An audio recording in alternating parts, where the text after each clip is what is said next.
नमस्कार, मैं हूं दीपांजलि मोइत्रा।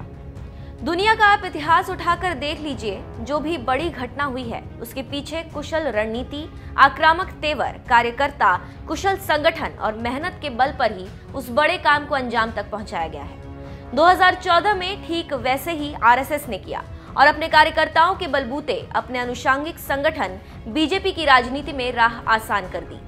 बीजेपी ने 10 साल के कांग्रेस के शासन को उखाड़ फेंका।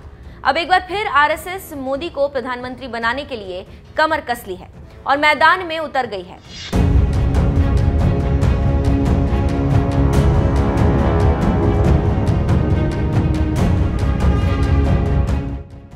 लोकसभा चुनाव के लिए हो रहे मल्लयुद्ध में विपक्षी रणनीति से निपटने और बीजेपी को फायदा पहुंचाने के लिए राष्ट्रीय स्वयंसेवक संघ ने भी कमर कस ली है। अपने स्वयंसेवकों को संदेश दिया है कि इस बार अपनी विचारधारा के अनुकूल सरकार लाने के लिए ज्यादा जोर लगाना होगा। संघ के लोग मतदाता जागरण के जरिए 100% मतदान की कोशिश के साथ ही साथ देश हित में सही सरकार चुनने के लिए भी लोगों से कहेंगे। पिछले हफ्ते ग्वालियर में हुई संघ की अखिल भारतीय प्रतिनिधि सभा के जरिए ये संदेश अपने कार्यकर्ताओं को दिया गया। आरएसएस के एक नेता ने कहा कि इस बार ज्यादा मेहनत करने की जरूरत है। हम स्वयंसेवकों को भी यही बता रहे हैं। आरएसएस के कार्यकर्ता लोगों के बीच जाकर 100% मतदान की बात लोगों को बोलते हैं। मतदान का प्रतिशत बढ़ाने की कोशिश में ही स्वयंसेवक काम करते हैं। वहीं ग्वालियर में अपने समापन भाषण में संघ प्रमुख मोहन भागवत ने भी यही कहा। लेकिन आरएसएस के सरकारवाह भैयाजी जोशी ने यह भी कहा कि लोगों को मालूम है कि देश हित में क्या करना है। उनका इशारा साफ था कि देश प्रधानमंत्री मोदी के हाथ में सुरक्षित है और दोबारा भी हम प्रधानमंत्री मोदी को ही प्रधानमंत्री बनाने जा रहे हैं।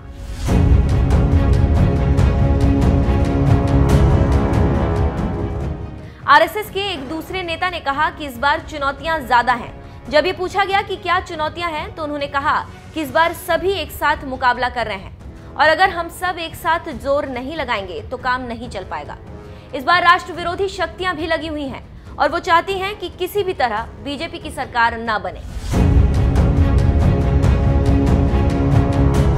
2014 के चुनाव में हवा बीजेपी के पक्ष में थी और माहौल पूरी तरह समर्थन का था। अब लोगों में नाराजगी है। ये सब जगह है, स्वयंसेवकों में भी है। इसीलिए राष्ट्र विरोधी ताकतों को रोकने के लिए ज्यादा जोर लगाना होगा।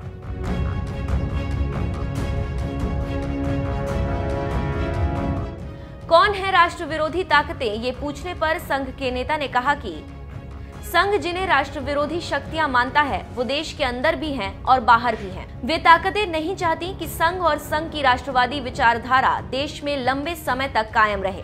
इसीलिए वो उस विचारधारा को परास्त करने के लिए तरह तरह के गठजोड़ कर रहे हैं। संघ ने इशारों में माना कि यूपी में सपा बसपा के गठबंधन होने से जातिगत फर्क पड़ेगा। आरएसएस का विचार है कि अगर 2019 जीतना है तो हमें जोर लगाते हुए हर मतदाता को समझाना होगा कि क्या हुआ और आगे क्या होगा।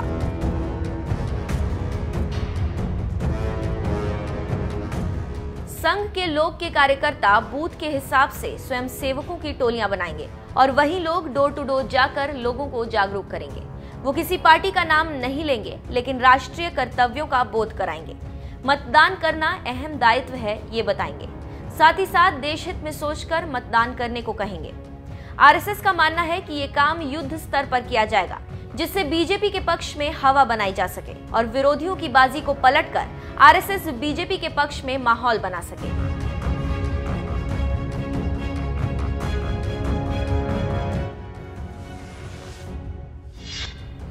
जो भी हो, 2019 का मुकाबला अभी पूरी तरह से उरूज पर नहीं आया है, लेकिन ये कहा जा सकता है कि आरएसएस देश का एक मजबूत संगठन है और उसके मुकाबले कांग्रेस के पास कोई सपोर्ट करने वाला संगठन नहीं है। तो कुल मिलाकर अगर आरएसएस कमर कस के मैदान में आ गया है तो बीजेपी को फायदा ही होगा, नुकसान नहीं। और आरएसएस के मैदान में आने से कांग्रेस की लुटिया एक बार और डूबने वाली है। लेकिन ये कहने वाली बात होगी क्योंकि असली रिजल्ट 23 मई को आएगा और उस दिन पता चलेगा कि कौन हारा और कौन जीता और किसकी किस्मत चमकी और किसकी किस्मत धोखा दे गई।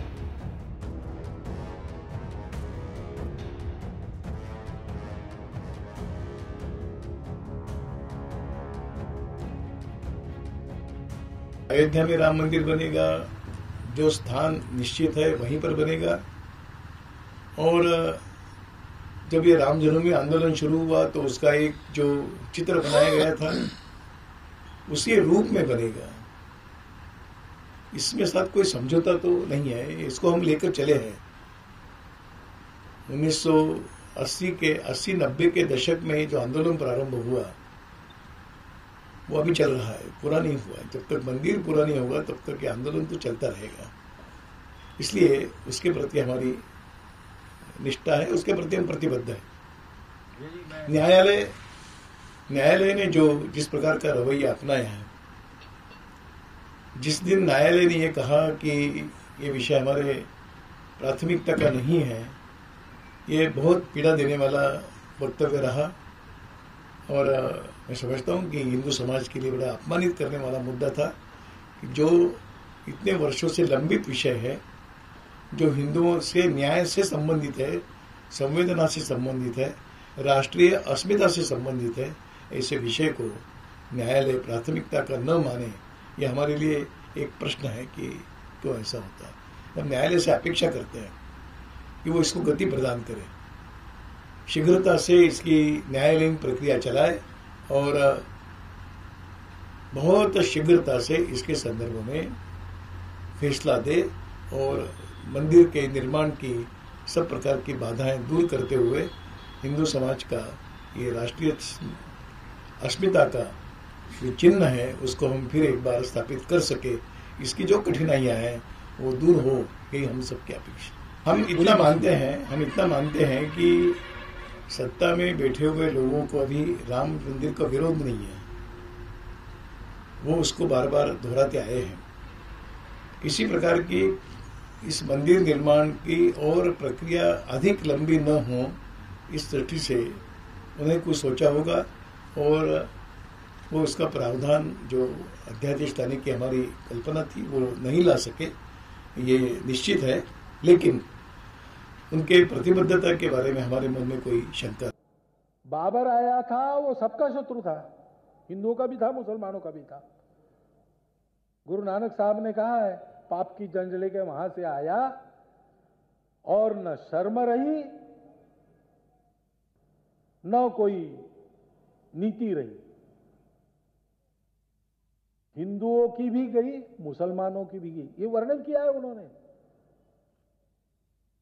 उससे हमारा क्या नाता है? उसने हमारे स्वाभिमान को सदा के लिए कुचलने के लिए उस मंदिर को तोड़ा। अब पता चल गया कि वहां मंदिर है, नीचे है, सब सिद्ध हो चुका है। फिर भी न्यायालय में प्रकरण है और लंबा हो रहा है। अब कितना लंबा हो जाए भाई? हिंदू समाज तो कितने वर्षों से राह देख रहा है। वो लोग जानते हैं, सत्य भी जानते हैं, निर्णय तुरंत आ भी सकता है, लेकिन कुछ लोग हैं जिनको इस पर राजनीति चलानी है, वो इसको लंबा करते हुए दिखाई देते हैं। राजनीतिक लोग हैं। ये राजनीति नहीं आती तो मंदिर कब का बन चुका होता। सहयोग से बनता, समन्वय से बनता, सबके सहयोग से बनता, लेकिन राजनीति आ गई बीच।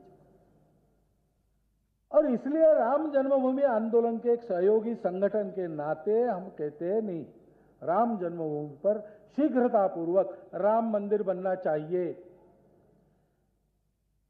ये ऐसे और इस प्रकरण को केवल लंबा करने के लिए जो हस्तक्षेप चले हैं,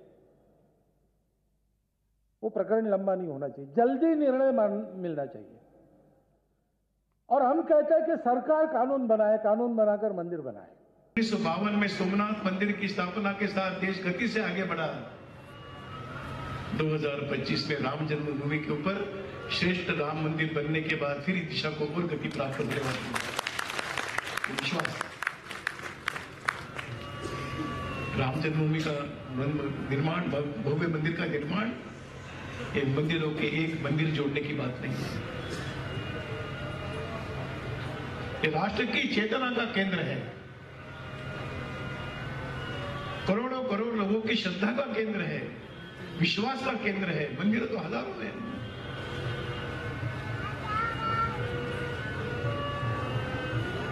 और इस अयोध्या के मंदिर निर्माण के बाद फिर एक बार देश अगले 150 वर्षों के लिए पूंजी प्राप्त करेगा। और आगे बढ़ने वाला देश बने।